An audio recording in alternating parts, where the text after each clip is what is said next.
Muy buen día, profesor. Hoy le estaremos hablando directamente sobre las energías renovables. Mi grupo es el número 10 y se encuentra conformado por Camila Andrea Lozano, David Felipe Ruiz y Alexandra Suárez, que es quien les habla. Lo primero es, ¿qué son las energías renovables? Las energías renovables son las fuentes de energía basadas en la utilización de recursos naturales. Está el sol, el viento, el agua o la biomasa vegetal o animal. Se caracterizan por no utilizar combustibles fósiles, sino recursos naturales capaces de renovarse ilimitadamente. Algunas de las características de las energías renovables es que son energías beneficiosas para el medio ambiente, son recursos naturales gratuitos e inagotables, las energías renovables pueden llegar a lugares aislados y el uso de las energías renovables es un plus para lograr la independencia energética. Existen varios tipos de energías, una de ellas es directamente la energía solar. La energía solar es aquella que obtenemos directamente del sol a través de las placas solares que absorbe la radiación solar y se transforma en electricidad que puede ser almacenada o volcada en la red eléctrica.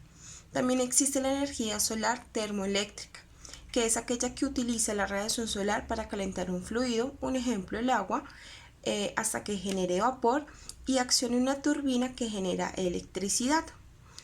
Otra es la energía eólica. Esta energía eólica es la generación de la electricidad que se lleva a cabo con la fuerza del viento.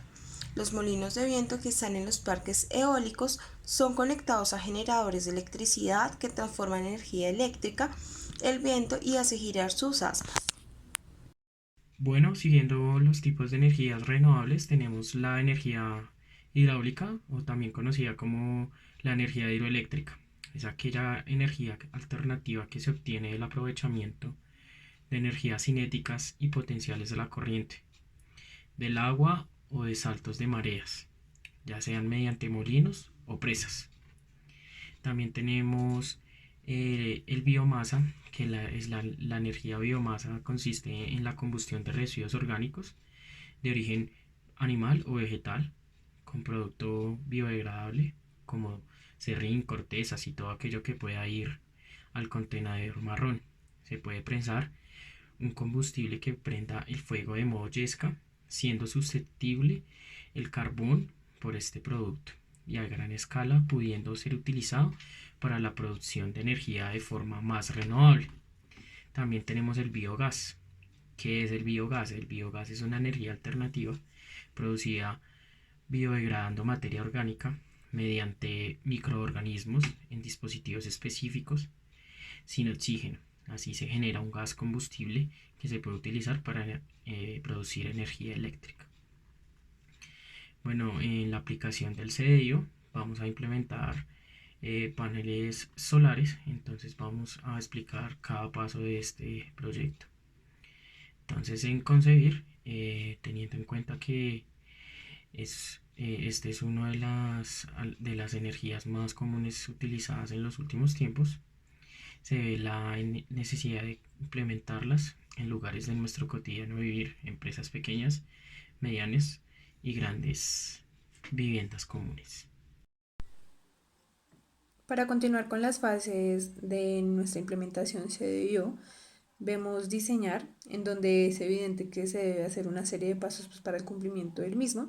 Ahí podemos evidenciar la propuesta de instalación, pues en donde se va a adaptar este sistema, bien sea en una vivienda, en una empresa o en algún otro espacio en donde queramos pues implementarlo o instalarlo. Se debe hacer también una validación técnica pues por parte de personas expertas. Si es necesario hacer visitas técnicas, también se debe hacer para poder tener una mejor información o una información más precisa. Adicional a eso, permisos, si son necesarios estos permisos, también hay que tenerlos en cuenta pues para poderlos sacar previos a la instalación de los mismos. Y asimismo, memorias técnicas que los debe suministrar pues el personal experto que realizó la validación técnica con visitas de ser necesarias. Para implementar, tenemos que el primer paso es montar los soportes de la instalación fotovoltaica, donde nos indica que antes de colocar sobre la cubierta los paneles solares es necesario situar los soportes necesarios pues, para los mismos.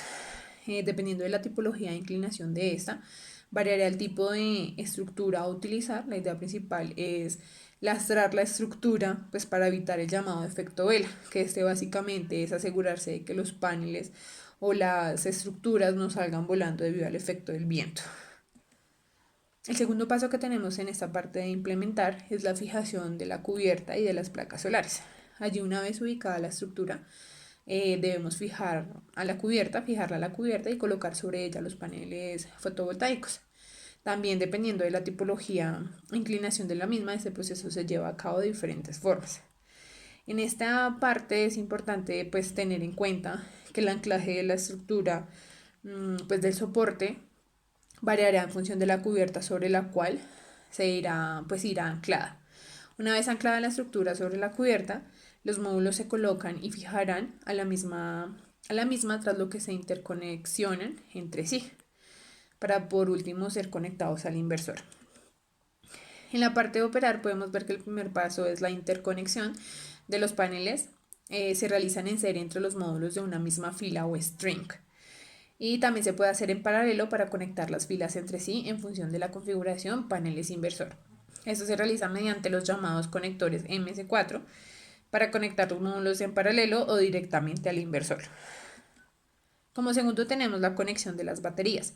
Ya pues para finalizar esta parte de la implementación de los paneles solares, podemos ver que la conexión de las baterías es como nuestro paso final para poder darle como la operabilidad que se necesita para el funcionamiento de esta implementación. Entonces ahí nos dice que es importante contar con un inversor híbrido capaz de gestionar la carga y descarga de las baterías, pues son el elemento más costoso y delicado del sistema, pero pues por lo mismo es importante y por lo mismo es más costoso. La capacidad de almacenamiento de las baterías se hará en función a la demanda y al campo fotovoltaico instalado.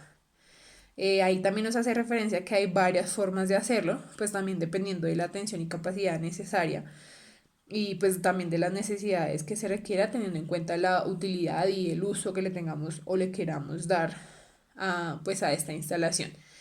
Entonces dice que la conexión de las baterías se puede hacer en paralelo, en serie o en serie y en paralelo. Simplemente con baterías iguales. O sea, esa es como la única indicación que nos dan, que las baterías tienen que ser exactamente iguales, pues para mantener la misma tensión de las mismas.